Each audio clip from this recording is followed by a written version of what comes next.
Oi, gente, tudo bem? Eu sou a Fernanda e eu tô no grupo com a Vitória. Agora a gente vai falar um pouquinho sobre o setor cimenteiro, da indústria cimenteira.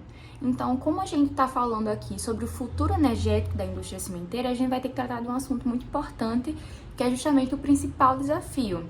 Que a indústria cimenteira, o setor cimenteiro propriamente dito, é o quê? O maior emissor de dióxido de carbono quando a gente fala em questão de produção. Então, como isso acontece e por que isso acontece? Quando a gente pensa em produção do clicker, que é nosso maior insumo, a gente vem o quê? A partir do coque de petróleo. E esse coque de petróleo, com a gente fazendo essa transformação, a gente tem o quê? A maior emissão nessa indústria ali do dióxido de carbono. Passando aqui, quando a gente vê um pouquinho, quando a gente pensa um pouco mais no coque de petróleo, a gente vê que é um produto com uma alta densidade energética, ou seja, um ponto muito positivo. Mas já passando para um ponto não tão positivo assim, a gente vê um elevado custo na conquista desse coque de petróleo. Fora isso, a gente vê ali o impacto que ele causa no ambiente, pela emissão de gases de efeito estufa, que não é pouco, por ser o maior emissor, mas também por gases poluentes que também não vão agregar valor ao ambiente. Então, quando a gente pensa nisso, a gente pensa urgentemente no processo de descarbonização. A partir disso, a gente vê o quê? A clickerização como um processo também que vai ter uma densidade energética muito grande. A gente chega ali a mais de 1.450 graus Celsius, ou seja, é um produto que vai ter uma alta densidade energética. E a partir disso, a gente vê ali como urgente a questão, a solução mais viável, que seria justamente a troca, a substituição parcial desse coque de petróleo, para a gente conseguir ter a produção do clicker, mas de uma maneira não tão poluente como seria com o coque de petróleo. Então, já trazendo aqui para a Jurema Preta, a gente vê que é uma espécie nativa da caatinga, é perene e cuja sua produtividade pode chegar ao quê? A 20 toneladas de massa seca por hectare ao ano em plantios, obviamente, energéticos. Então, a gente pode ver aqui, passando aqui para o poder calorífico e custo. A sua madeira tem um poder calorífico inferior de aproximadamente 17 megajoules por quilograma, que equivale ali a 4,06 gigacaloria por tonelada. Esse é um valor excelente que a gente vai se traduzir ao custo energético de apenas, vamos dizer assim, R$ 69,00 por gigacaloria, que é um valor extremamente competitivo quando a gente vai comparar a outros combustíveis alternativos. E já dentro a gente pode passar aqui para qualidade e compatibilidade, a gente vê que a Jurema Preta tem um baixíssimo teor de cinzas, o que é positivo.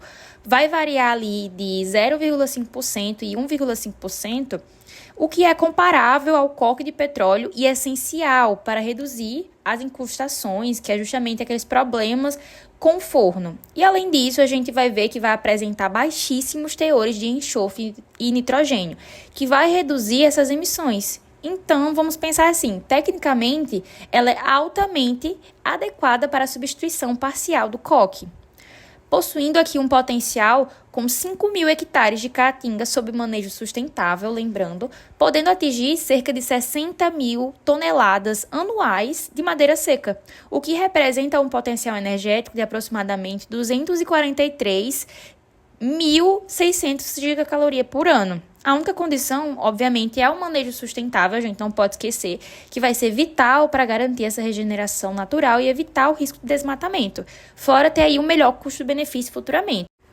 Agora, quando a gente tem em vista o nosso segundo ponto, que é a oportunidade econômica e ambiental do resíduo de coco, a gente vê que no nosso estado, Rio Grande do Norte, é um grande produtor de coco. Ou seja, vai gerar um grande subproduto, um subproduto volumoso e pouco aproveitado, que é a casca, que é justamente nossa matéria-prima para fazer esse resíduo de coco. Então, quando a gente tem em vista o poder calorífico, a gente vê que o custo energético pode ser extremamente baixo no cenário agroindustrial, variando de R$ 20,00 a R$ 30,00 por gigacaloria, chegando ali até R$ 73,00 por gigacaloria em condições mais complexas de coleta e processamento, ou seja, o máximo. Então, dentro dessas vantagens, a gente consegue ver o resíduo de coco vai representar ali um passivo urbano de difícil decomposição, o que é muito positivo, e sua utilização não vai implicar no desmatamento, nem vai competir a produção de alimentos, ou seja, não vai competir com nenhuma outra indústria.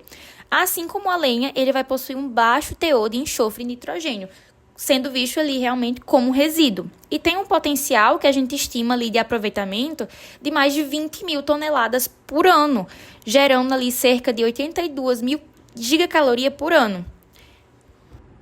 Então, para finalizar, nossa recomendação estratégica baseada na nossa análise técnica e no nosso mapeamento, a gente vem ali com a lenha de Jurema preta e o resíduo de coco como mais rentáveis e com a maior compatibilidade. E abrindo ali esse caminho de diversidade, essa diversificada para esse caminho com essa biomassa. Então a gente vê ali a questão do resíduo de coco com maior custo-benefício, com uma economia muito melhor e também elas duas com uma alta capacidade energética também, uma alta capacidade calórica quando a gente pensa em questão de efetividade energética.